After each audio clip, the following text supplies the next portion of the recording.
தமிழக வெற்றி கழகத்தை ஆதரிப்பது என பெரும்பான்மையான அதிமுக எம்எல்ஏக்கள் முடிவு செய்திருப்பதாக அதிமுக முன்னாள் அமைச்சர் சி வி சண்முகம் தெரிவித்துள்ளார்.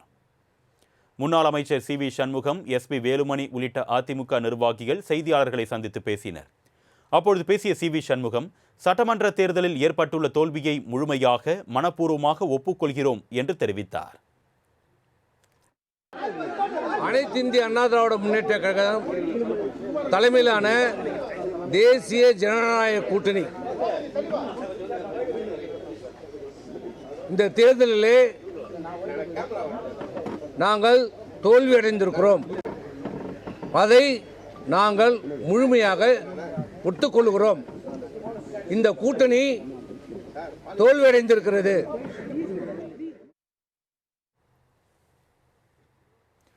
தொடர்ந்து தவேக தலைவர் விஜய் முதலமைச்சராக வர வேண்டும் என்ற மக்களின் தீர்ப்பை அதிமுக தலைவணங்கி ஏற்றுக்கொள்வதாக கூறிய அவர், தமிழக வெற்றி கழகத்தை ஆதரிப்பது என பெரும்பான்மையான அதிமுக எம்எல்ஏக்கள் முடிவு செய்திருப்பதாகவும் தெரிவித்தார்.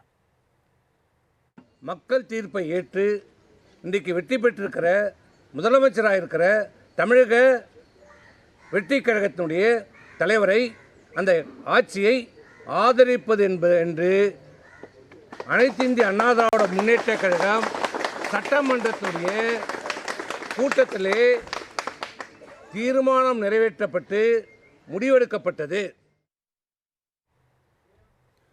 கடந்த 53 ஆண்டு காலமாக திமுகவை எதிர்த்து அரசியல் செய்து வந்த நிலையில் திமுகவுடன் கூட்டணி அமைத்து முதலமைச்சராக எடப்பாடி பழனிசாமி முயன்றதாக சி வி சண்முகம் குற்றம் சாட்டினார்.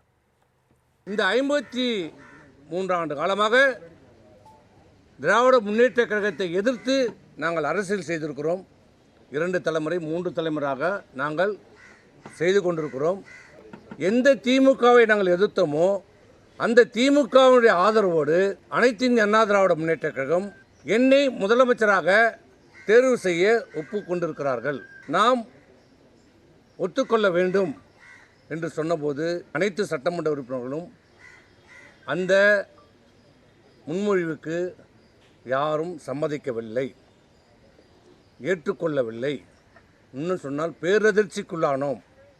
எப்படி இதையெல்லாம் இப்படி ஒரு திட்டத்தை எப்படி சொல்கிறார், எப்படி மனம் உருகிறது, எப்படி எந்த எண்ணத்தில் இதை சொல்கிறார்? இதனைத் தொடர்ந்து அதிமுக சட்டமன்ற குழு கூட்டத்தொடரில் இனி அதிமுக எந்த கூட்டணியிலும் இல்லை என்ற தீர்மானம் நிறைவேற்றப்பட்டதாகவும், அதிமுக சட்டமன்ற குழு தலைவராக எஸ்பி வேலுமணி, துணைத் தலைவராக ஹரி, கொறடாவாக சி விஜயபாஸ்கர், செயலாளராக காமராஜ் தேர்வு செய்யப்பட்டிருப்பதாகவும் அவர் தெரிவித்தார். அனைத்து இந்திய அண்ணா திராவிட முன்னேற்ற கழகம் இனி எந்த கூட்டணியிலும் இல்லை. தேர்தலுக்கு முந்தையே இந்த கூட்டணி எந்த கூட்டணியிலும் இப்போது இல்லை. நாங்கள் முன்னாள் அமைச்சர் திரு எஸ்பி வேலுமணி அவர்களை சட்டமன்ற குழு தலைவராக தேர்ந்தெடுக்கப்பட்டிருக்கிறார்.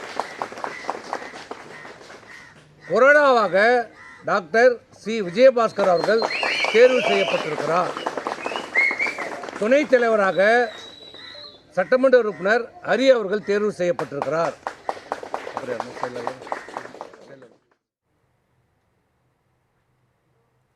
அதேபோல் தேர்தலில் தோற்றதற்கான காரணம் குறித்து ஆலோசனை செய்ய அதிமுக பொதுச் செயலாளர் எடப்பாடி பழனிசாமி பொதுக்குழுவை கூட்ட வேண்டும் என்று கோரிக்கை வைத்திருப்பதாகவும் தெரிவித்தனர்.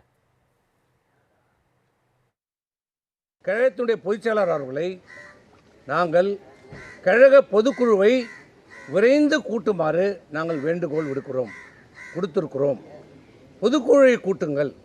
பொதுக்குழுவை நம்ம ஆரோக்கியமாக விவாதிக்கலாம். என்ன நடந்தது, எங்கே தவறு நடந்தது, ஏன் இது நடக்கிறது, தொடர்ச்சியாக இந்த நிலைமை என்ன காரணம், முழுமையாக நாம் ஆராயப்பட வேண்டும். இதனையடுத்து பேசிய எஸ்பி வேலுமணி, அதிமுகவை நாங்கள் உடைப்பதாக தவறான தகவல்கள் பரப்பப்பட்டு வருவதாகவும், அதிமுகவை யாரும் உடைக்கவில்லை என்றும் கூறினார்.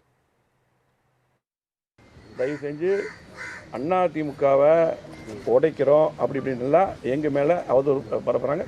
எங்களது அருமையான சி வி சண்முகம் தெளிவாக சொல்லிட்டாரு. இது சிலரால் பரப்பப்படுகிறது. எங்களுக்கு அந்த நோக்கமே கிடையாது. தொடர் தோல்வி காரணமாக சில கேள்விகள் எழுப்பணும். எல்லாம் விளக்கமாக சொல்லிட்டாங்க. ஆகவே அதிமுக எப்பொழுதும் உடையாது. அதுக்கு நாங்கள் காரணமாக இருக்க மாட்டோம். அண்ணன் சொன்ன மாதிரி ஒரு ஆரோக்கியமாக இப்போ பொதுக்குழு கூட்டி பொதுச் செயலாளர்கள் கண்டிப்பாக ஒரு ஆரோக்கியமாக அது முடிவெடுத்து கட்சி கட்டுக்கோப்பாக போகணும். ஆகவே அதுக்கு அவரும் வந்து இறங்கி வந்து பண்ணணும். Chennai Silks in summer mega sale. Chennai Silks summer mega sale. The Chennai Silks in Mega Summer Sale.